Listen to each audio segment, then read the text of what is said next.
Bakit hindi natin hinintay yung ICC na mag-initiate ng extradition laban kay Pangulong Duterte? Bakit binyahin na kagad natin doon sa Interpol?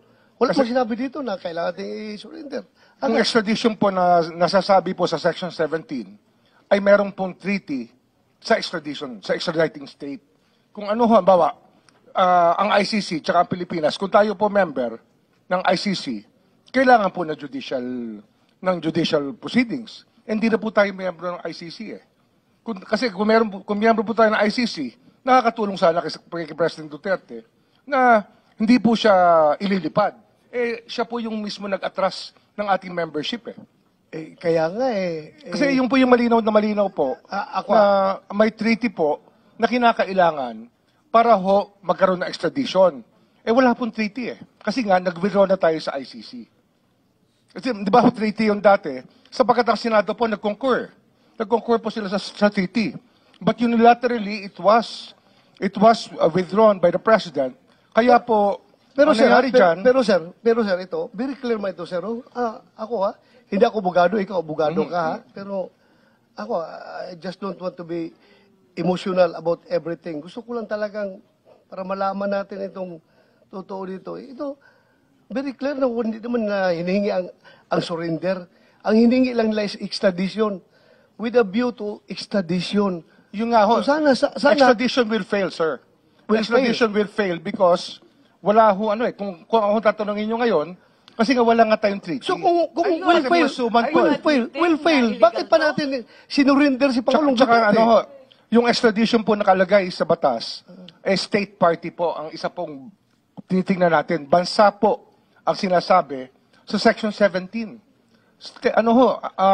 Kung yung mga koma nga... Sir, nanggagaling ito sa ICC, itong papel ito. Pero yung sa Section 17 nga, yung ating batas nga, sinasabi nga, dahil sa mga koma na yan, ay ang mahalaga, state party po ang mag-a-apply ng extradition.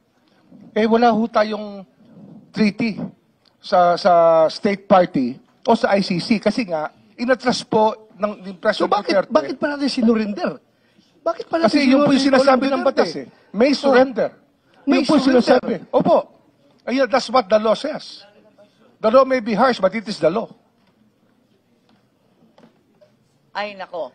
Very clear man ito, sir. Extradition lang ang pinagawa. Bakit tayo pinilit na surrender? Hindi man lang naghintay for a request. Ng ICC. Kung di ho tayo umatras sa ICC, kung di ho inatras ni President Duterte yung ating membership sa ICC, talagang extradition po lang. So kung umatras na tayo sa ICC, bakit pa kailangan nawala ho yung treaty natin. Kailangan pa natin i-surrender. Nawala ho yung agreement natin, sir. Sir, kaya nga, sir, bakit pa natin sinurrender?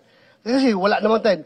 To start with, wala tayong room statute na yung po yung option. dahil wala na tayong, hindi na tayong membro. Bakit pa natin sinurrender? Mr. Senator, Mr. Senator, yung po yung option na binibigay ng batas sa authorities, sa amin po, sa amin pong departamento at sa ating pong executive department. Malinaw po yun. Ang surrender po ay isang option na pwedeng gawin. Pero hindi yun ang hiningi ng Interpol. Maliwanag yun, hindi po ba? Hindi kasi dahil nandyan sa binabasa natin, doon sa diffusion order, with a view to extradition, di ba?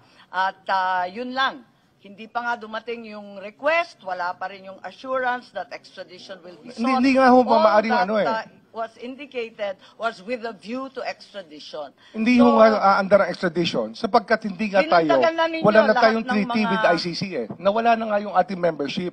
Kaya wala na hong extradition na route.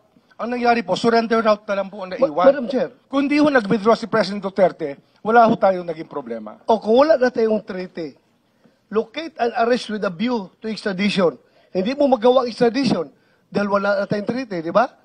So hanggang arrest lang tayo. Bakit mo binyahe? Pwede mo namang isurrender dito sa local courts natin. Ipakulong mo dito sa Pasay.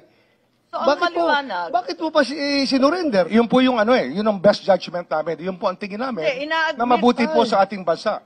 Yun po yung aming paningin ang pinakamabuting gawin under the circumstances for our country.